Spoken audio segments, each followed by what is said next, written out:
happens if you end up at a chicken or a hen? Is this a hen or a chicken? No. Oh my God. Welcome to the first episode of a new series I'm working on titled What to Expect From, where I try out a game, give you some of my first impressions, recommendations, and general thoughts about my first few moments from a game and help you make the ultimate decision on whether or not to give a game a shot. Y'all just don't know how long it took me to do this very intro. It took a long day. It took a long day.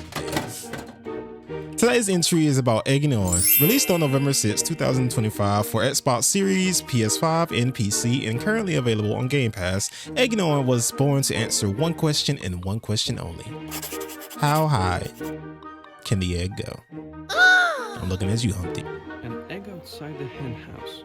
That's unusual. God, is that you? Upon entry, you are met with a disembodied voice telling you there is more to the world than the grass you shell on. My main issue with any of this, before I even get to moving, is how unintuitive the jump button is. At first. Can you hear me? Jump if you can hear me. That man told me to jump. Honey, I didn't even know I could jump. Now, this is important because this will be the main way you progress. To do pretty much anything, it's as simple as rolling and jumping. Warning. The feathered population does not like you. Not your smell, not your shell, not your shape, and not your make. Now, in all seriousness though, in most instances, they will try to kill you. They will peck you to death. It will happen every other time. And if they don't blah, blah, blah. And if they don't peck you to death, you accidentally bump into their beak when you jump up. Yeah, it's just a hip. It's just like a literal hip. Whenever you hit the beak, it's just over. It don't matter how soft of a tap it was, you're just dead. Your shell's gone. While we're on the topic, just because your shell breaks doesn't mean that it's for the run. You get to swash and sashay around in your yolk form for a bit while your magical shell regenerates in what seems to be an act of the shell gods, I think. So that's the reason he's set on that wall, huh? Everybody has their kinks. Sorry for the interruption. Are you tired of your boring old pale as snow look? Have you been in the need for something more vibrant? I said vibrant. Vibrant. Are you looking for a new look as well as a new feel?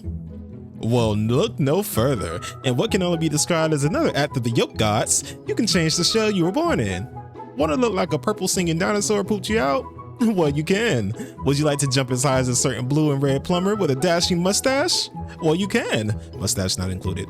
Do you want to sail as high as the stars because your birth hen decided fire Takis was both nutritious and delicious? Well, by golly gee, you can. Some of the shells are purely cosmetic, whereas few of them change the way the game is played almost completely. It's actually my favorite part of the game. It makes movement seem like less of a chore and more of a fun experiment to see what creative ways I can get to the top. Just to bring us back, Egging On is a cozy platformer about a fragile egg trying to make its way in a big old world with hen overlords trying to control us all, and farmhouses fresh out of a Dr. Seuss book. In all honesty, I say if you have some free time and you just aren't doing anything else, go ahead and give it a shot. It doesn't hurt. I mean, oh my God. Nah, it doesn't hurt. But if you like this sort of first impressions, give this video a like, subscribe, and write down in the comments below any requests you may have for future videos. Until then, may your flames remain pink.